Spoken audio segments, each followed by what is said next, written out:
Hello everyone, आपका बहुत बहुत स्वागत करती हूँ। आज इतनी स्वादिष्ट रेसिपी लेकर आई हूँ कि आपको 100% पसंद आएगी और पहले भी बहुत पसंद की गई है।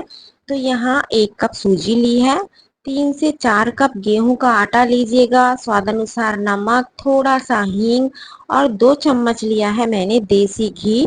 तो इसे सभी को अच्छे से मिक्स कर लेते हैं और मिक्स करने के बाद नॉर्मल आटे की तरह इसे लगा लेते हैं। यानी कि जैसे हम रोज में रोटी बनाते हैं, ठीक उसी तरीके से इस आटे को लगाना है।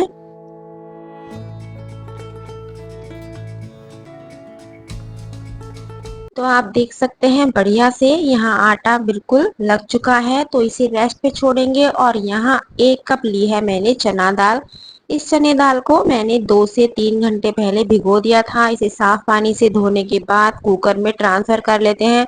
और स्वाद अनुसार नमक और आधा कप लेना है पानी। पानी का बहुत ज्यादा यूज नहीं करना है।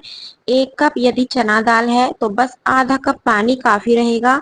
और इसमें हमें केवल 1 सीटी लगानी है, इससे ज्यादा नहीं लगानी है। और जब सीटी निकल जाए तो इसे किसी परात में ट्रांसफर कर लेते हैं।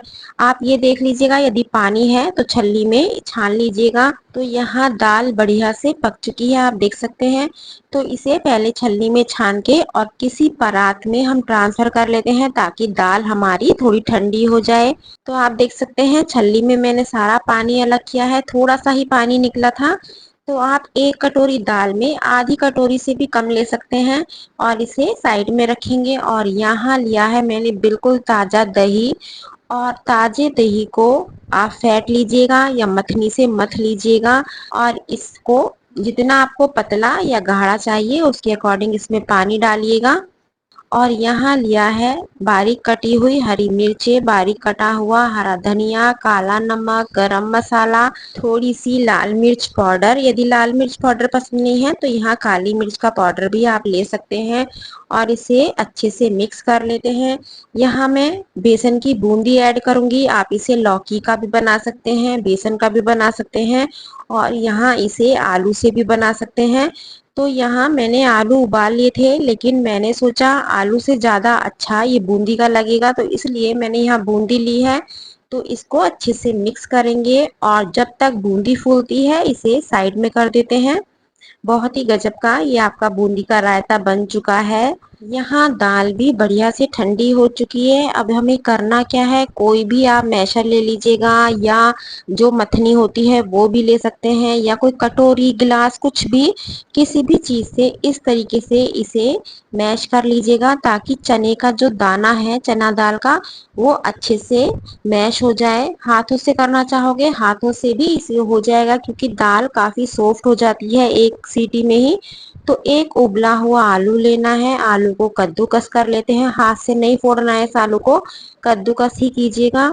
और केवल 1 आलू लेना है। 1 कटोरी दाल में केवल 1 आलू लेना है। ये एक्स्ट्रा मैंने इसलिए उबाले थे कि मैं आलू का रायता बनाऊंगी, लेकिन फिर सोचा आलू के रायते की जगह बूंदी का रायता बना लेती हूँ, तो इसलिए मैंने इसे कैंसिल कर दिया। तो ये और किसी चीज में काम आ जाएंगे। तो यहाँ ली है बारीक कटी हुई हरी मिर्चें, बारीक कटा हुआ हरा धनिया, धनिया पाउडर, गरम मसाला, लाल मिर्च पाउडर। जितना तीखा आप पसंद करते हैं उसके अनुसार आप इसमें मिर्च मसाले डालिएगा।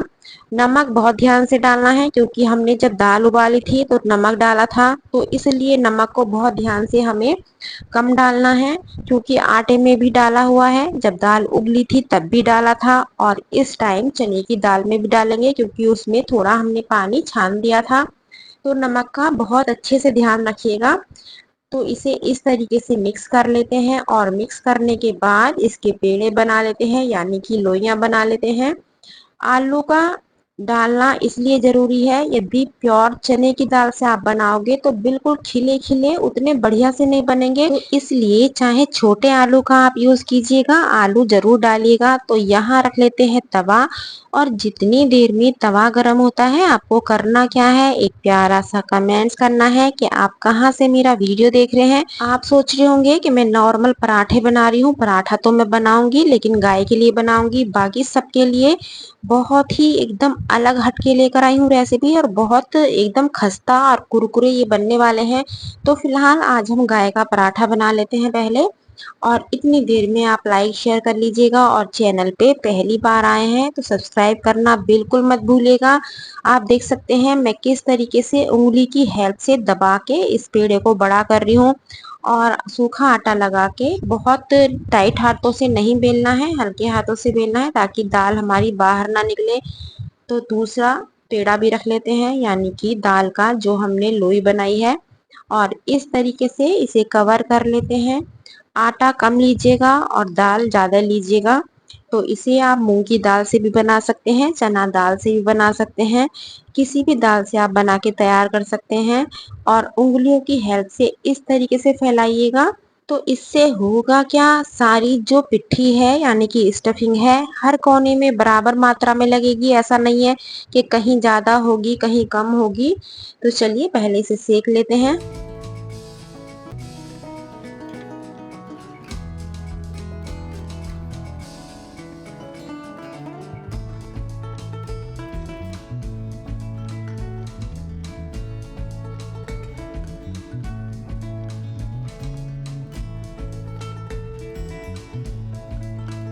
तो यहाँ पहला पराठा मेरा गाय का बन चुका है, इसे रखेंगे साइड में।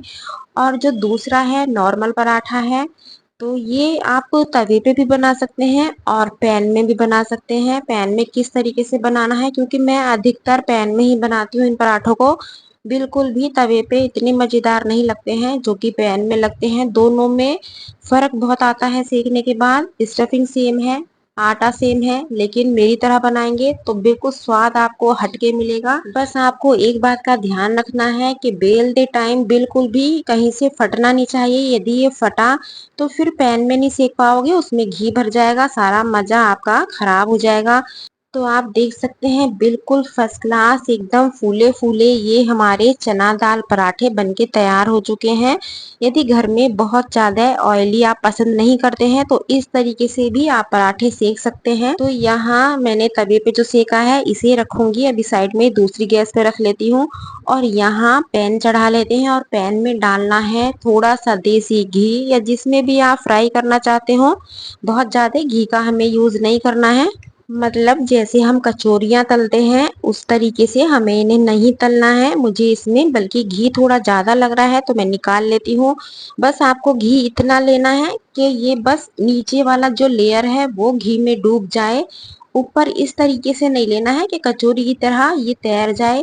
तो चिमटे की हेल्प से इसे अलट पलट के सेकेंगे और सेकने के बाद इसका रिजल्ट देखिएगा कितना गजब का आपको ये चना दाल खजला मिलेगा। इसको पराठा नहीं बोला जाता है, तवे पे सेकेंगे तो ये पराठा, यदि पैन में सेकेंगे तो ये खजला।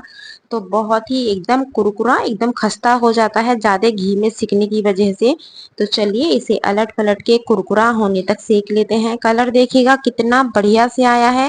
और इसे खड़ा करके यदि आपको लगे किनारा थोड़ा कच्चा रह गया है, वैसे रहता नहीं है लेकिन बाई चांस रह जाए तो खड़ा करके आप सेक सकते हैं।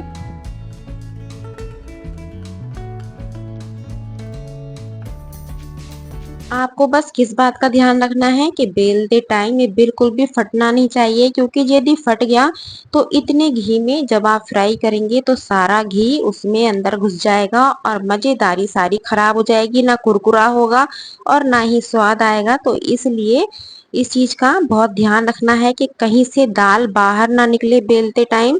तो ये देखिएगा मैं किस तरीके से सेक रही हूँ, बहुत ही एकदम बढ़िया फर्स्ट क्लास बनके तैयार होता है। अभी मैं आपको तोड़ के दिखाऊंगी, तब आपको आइडिया होगा कि कितने गजब के ये पराठे बने हैं। बिल्कुल लटके लटके नहीं है जैसे आलू के पराठे होते हैं।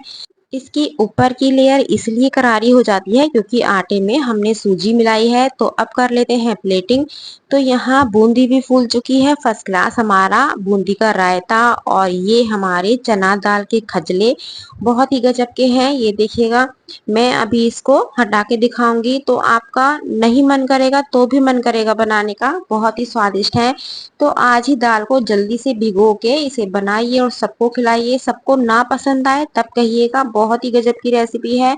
और इसे आप चाय के साथ भी सर्व कर सकते हैं ब्रेकफास्ट में, या दही मैंने यहाँ आलू का रायता आप बना सकते हैं, जैसे मर्जी वैसे इसे सर्व कर सकते हैं।